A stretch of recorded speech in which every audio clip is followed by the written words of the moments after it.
I'm willing to bet that you're paying for things right now that you've completely forgotten about. Think about it. You just signed up for that streaming service for that one series that everyone's been raving about. And when you signed up, you got offered the bundle. And you thought, well, it's a lot cheaper than getting them all individually. So now you've signed up for 3 different streaming services at one time without even thinking about it.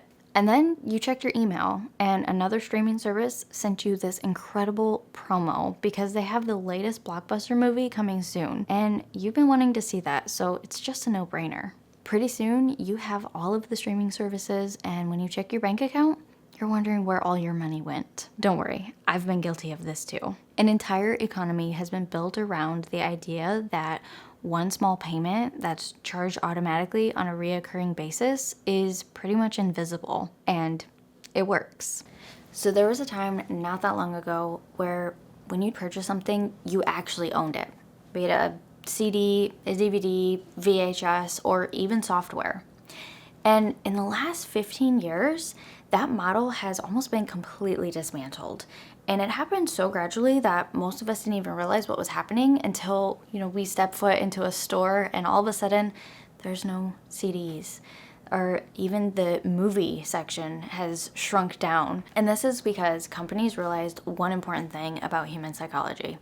It's that we're much more resistant to a large one-time purchase than we are to a smaller reoccurring one. I mean, if you told somebody back in 2005 that one day they would be paying a monthly fee to use Microsoft Word, they would laugh at you. But if you introduce it slowly and frame it as a subscription that could be canceled at any time, and then make that subscription fee just low enough that it feels weird to cancel it, but then also make the cancellation process kind of a headache so it doesn't even feel worth it, well then you've just built a passive income stream that practically runs itself. And then every other industry watched that model work and they thought, I could do that too.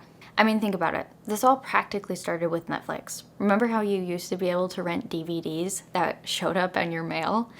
And then they ended up turning this into a streaming service. And at first, the streaming service was not very good, but they kept improving. And then after a while, it just kind of became the standard. And their model was pretty simple. You'd have one subscription, you'd be able to watch thousands of titles at your fingertips, and you could cancel at any time. And this was genuinely a good deal because most people were paying for cable anyway, and this was actually cheaper and more flexible. But then content owners watched Netflix rake in the dough and they thought, you know what?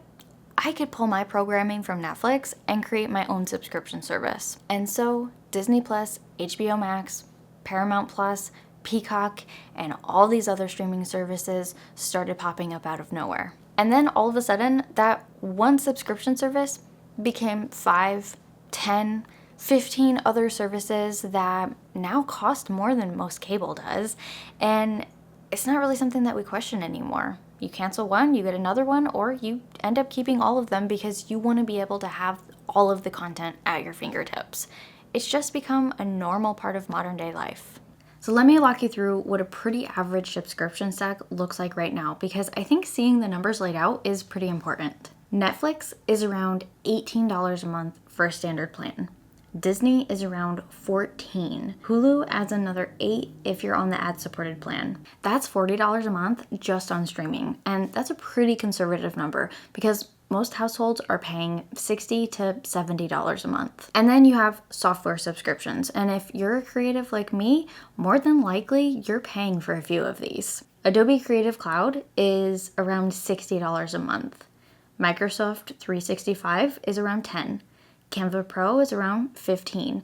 And if you're a writer or you enjoy using Grammarly and you have the paid subscription, that's around $12 a month. That's nearly $100 a month just on software subscriptions. And then you have Amazon Prime, which is around $140 a year, which breaks down to about $12 a month. And this one's really interesting because originally it was sold to us as a shipping membership, but now it includes full streaming service for movies and TV shows, music, books, and a discount on pharmaceuticals. This is a bundle that's designed to feel so embedded in your life that canceling makes you feel like you're missing out on something. And then there's gym memberships. And on average, a gym membership is around $50 a month. And the fitness industry knows that most members won't show up again after they've signed up. And they're actually counting on this. And then you have subscription boxes like HelloFresh, meal kits, beauty boxes, and coffee subscriptions. On average, these range from $30 to $80 a month, and this all depends on what you're subscribed to. When you start adding this up,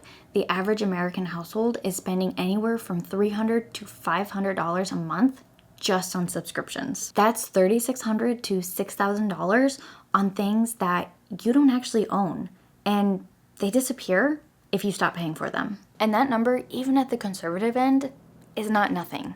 I mean, $3,600 a year for subscriptions, that's a large chunk of money. I mean, just think about what that could do as an emergency fund, or how that could completely change someone's finances if it were redirected in a different way. But because it comes out in small increments, it never really feels like a decision. It just feels like the cost of living a modern life. I think the most insidious part of this is that one subscription is not unreasonable, but this whole model is designed to accumulate below your radar. It stays just below that threshold of what feels worth dealing with. And it's to make the friction of canceling feel higher than the friction of just keeping it going.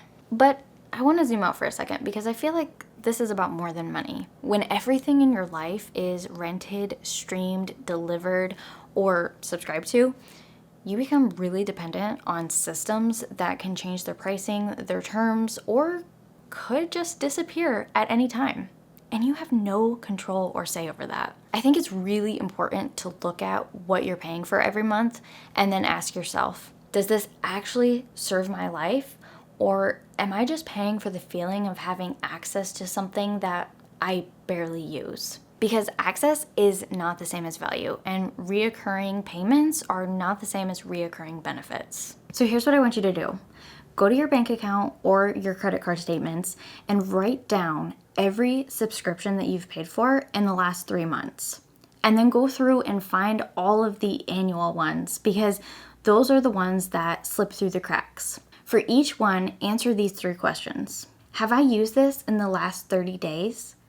Would I notice if it were gone? And is what I'm getting worth what I'm paying for every single month? The point here is not to go through and cancel everything, because there are certain subscriptions that are really worth it and helpful to you in your day-to-day life. And I'm not here to tell you that you shouldn't be spending money on things that you enjoy, but the goal is to make sure that every charge is a conscious decision and not a passive one. The subscription economy is literally counting on your inertia, and it's built around the assumption that you'll never do this audit and that the monthly amount will stay low enough that you'll just keep putting it off. But don't put it off. I think the hardest part of all of this is that it never felt like a choice when it was happening. It just felt like keeping up.